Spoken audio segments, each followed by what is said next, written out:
प्यारे बच्चों, शुद्ध हिंदी क्लासेस में आपका हार्दिक स्वागत है। यदि आप चैनल पर पहली बार हैं तो सब्सक्राइब जरूर करें और अपने दोस्तों को ज्यादा से ज्यादा शेयर करें। हिंदी का पेपर 22 फरवरी को होना है। उसमें जो संस्कृत व्याकरण का पोर्शन आता है वह यहीं से आपको मिल जाएगा। जितना बताया जा रहा है इसी से संस्कृत व्याकरण पूरी मिल जाएगी। संस्कृत व्याकरण में सबसे पहले पूछा जाता है सूत्र की व्याख्या कीजिए। तो पहला सूत्र है एचो अवयवः। इसका उत्तर है, अर्थ होता है ए ओ ऐ औ के बाद कोई स्वर आए तो उसके स्थान पर क्रमशः, कहने का आशय ए के स्थान पर ऐ, ओ के स्थान पर अव और ऐ के स्थान पर आय और औ के स्थान पर आव हो जाता है। उदाहरण जैसे भोधन अनम, भा में ओ आया है इसलिए अव हो गया है तो हो गया भवनम। दूसरा सूत्र है स्तोह इश्चुना इश्चुः। इसका अर्थ होता है, उत्तर है यदि सा के बाद सा आए तो सा के स्थान पर सा हो जाता है। यहां पर देखना है कि पहला सा दंत सा है और दूसरा सा तालव्य सा है। तो कहने का आशय यह है कि यदि दंत सा के बाद तालव्य सा आए तो दंत सा के स्थान पर तालव्य सा हो जाता है, तथा यदि तवर्ग के बाद च वर्ग आए तो ता वर्ग के स्थान पर चा वर्ग हो जाता है। तवर्ग किसे कहते हैं? ता था दाधा ना, ये तवर्ग है, और चवर्ग चा छा जा झा इया। तो जैसे उदाहरण है हरिस धन सेते, पहले पद में अंतिम व्यंजन दंत सा है तो इस दंत सा के स्थान पर ही तालव्य सा हो जाता है। तो हरिस धन सेते बराबर हरिस सेते। सतधनचित, दूसरा उदाहरण है सतधनचित, तवर्ग आया है तो तवर्ग के स्थान पर चवर्ग हो जाएगा तो सच्चित हो जाता है। तीसरा सूत्र है, प्रश्न है इष्टुना इष्टुः।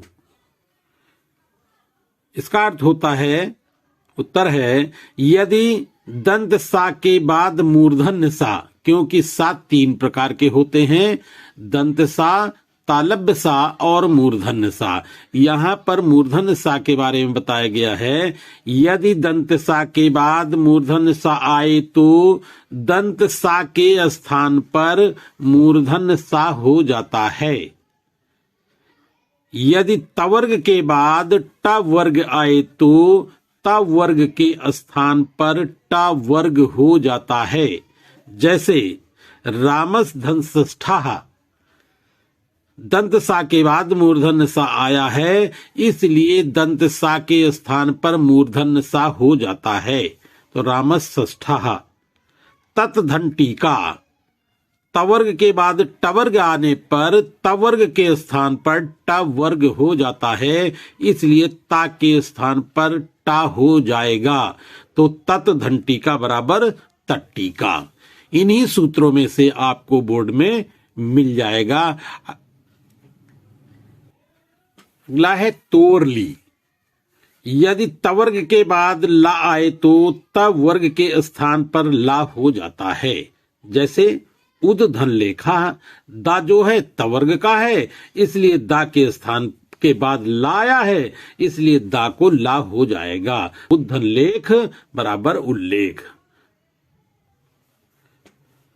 आगे प्रश्न पूछा जाता है कि निम्नलिखित प्रश्नों के सही विकल्प का चयन कीजिए। संधि दिया रहता है, उसमें 4 ऑप्शन दिए रहते हैं, सही विकल्प का चयन करना होता है। पहला है सज्जनः का संधि विच्छेद होगा।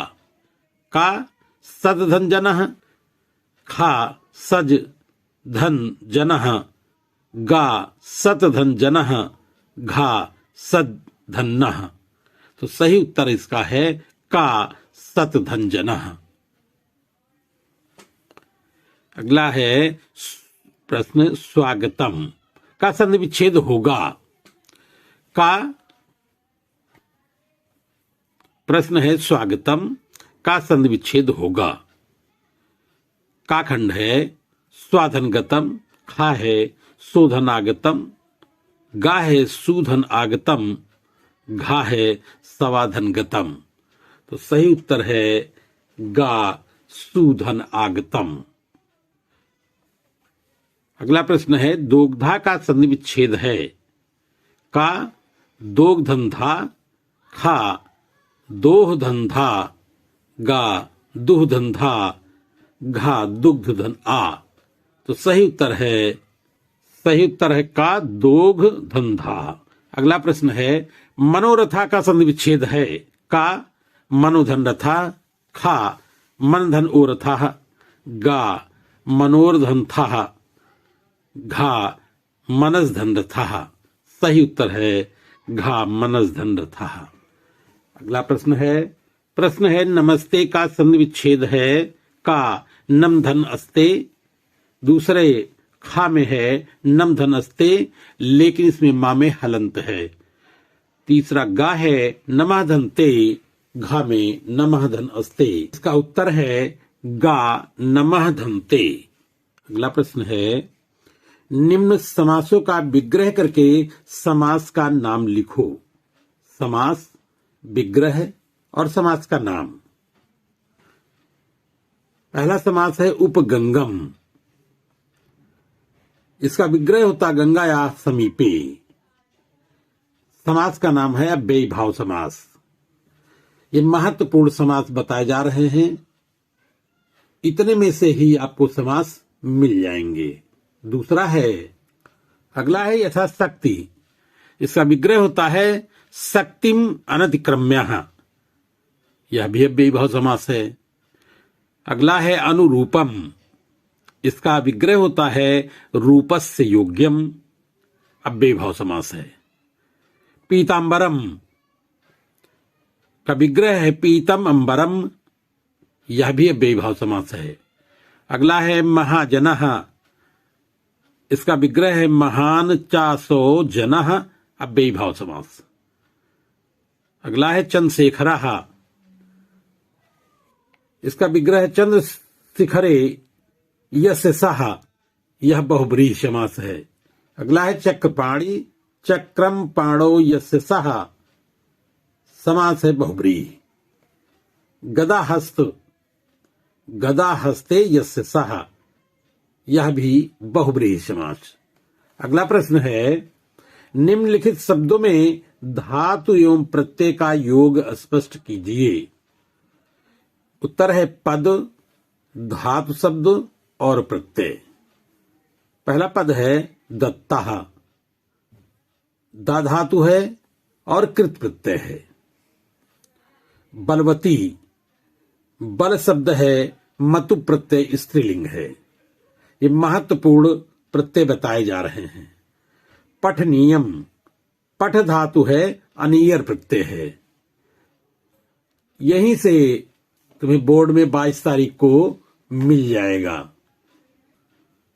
अगला है कृतः। कृ धातु है और कृत प्रत्यय है। अगला है पठितः। पठ धातु है और कृत प्रत्यय है। अगला है श्रीमती। श्री शब्द है और इसमें मतु प्रत्यय है। पठनीयम में पठ धातु है और अनियर प्रत्यय है। अगला प्रश्न है निम्नलिखित शब्दों में प्रत्यय लिखिए। शब्द है और प्रत्यय है।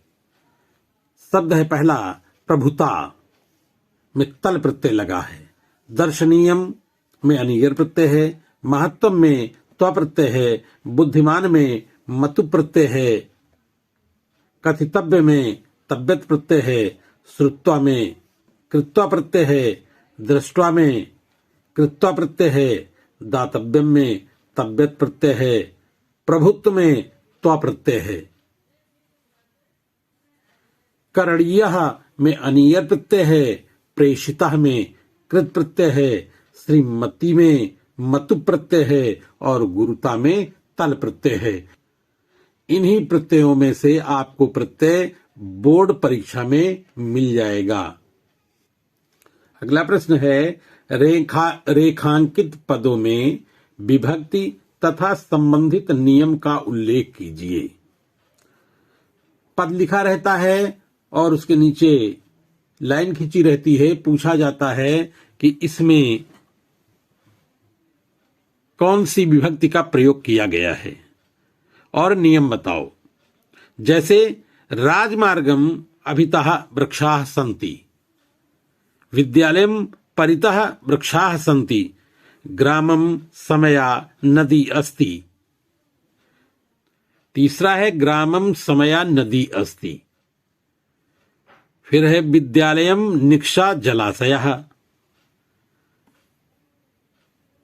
अगला है कर्णेन बधिरः। फिर अगला है पादेन खंजः। ये बहुत पूछे जाते हैं। शिरसः खल्वाटः। ये नियम पूछे जाते हैं कि किस नियम के आधार पर किस विभक्ति का प्रयोग किया गया है। तो इसका नियम है 1 से 4 तक जो वाक्य थे उसमें अभितः परितः समया निकषा हा प्रतियोगेपि द्वितीया। इसका नियम होता है कि जिस वाक्य में अभितः शब्द, परितः शब्द, समया, निकषा आदि का प्रयोग हो वहां पर द्वितीया विभक्ति का प्रयोग हो जाता है। तो 1 से लेकर के 4 तक के शब्दों में राजमार्गम अभितः वृक्षाः सन्ति, विद्यालयम परितः वृक्षाः सन्ति, ग्रामम समया नदी अस्ति और विद्यालयम निक्षा जलाशयः। ये आया था, इसलिए यहां पर द्वितीया विभक्ति का प्रयोग किया गया है। 5वां वाक्य था कर्णेन बधिरः। 6वां है पादेन खंजः। 7वां है शिरसः खल्वाटः। तो 5 से लेकर के 7 वाक्य तक का नियम है एनांग विकारः। एनांग विकारः का अर्थ होता है जब किसी अंग में विकार उत्पन्न हो जाता है तब उस अंगी के उसी अंग में तृतीया विभक्ति का प्रयोग किया जाता है। इसलिए यहां पर कर्णेन, पादेन और शिरसा में तृतीया विभक्ति का प्रयोग किया गया है। अगला वाक्य है पुत्रेण सह पिता गच्छति। अगला है लक्ष्मणः रामेण सह वनम अगच्छत। इसका सूत्र है सह युक्ते अप्रधाने तृतीया। जहां पर सह शब्द मिल जाए वाक्य में वहां पर तृतीया विभक्ति का प्रयोग किया जाता है। इसलिए रामेण और पुत्रेण में तृतीया विभक्ति का प्रयोग किया गया है। अगला है वाक्य है हनुमते नमः, गुरवे नमः, प्रजाभ्याः स्वस्ति, अग्नये स्वाहा।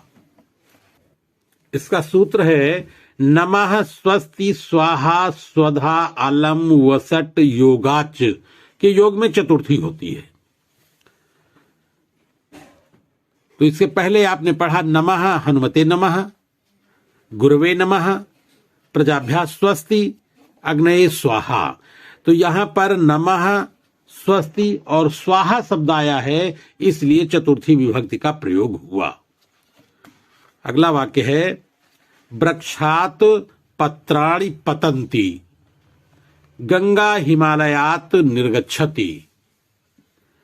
तो वृक्षात् पत्राणि पतन्ति, गंगा हिमालयात् निर्गच्छति। इसका सूत्र है अपादाने पंचमी। जब कोई वस्तु किसी से अलग होती है तो अलग होने के योग में पंचमी विभक्ति का प्रयोग किया जाता है। इसलिए वृक्षात में पंचमी विभक्ति का प्रयोग हुआ है और हिमालयात में भी पंचमी विभक्ति का प्रयोग किया गया है। प्यारे बच्चों, व्याकरण इतने से ही आ जाएगी, इसलिए अपने दोस्तों को ज्यादा से ज्यादा शेयर करें और वीडियो को लाइक करना भी न भूलें। धन्यवाद।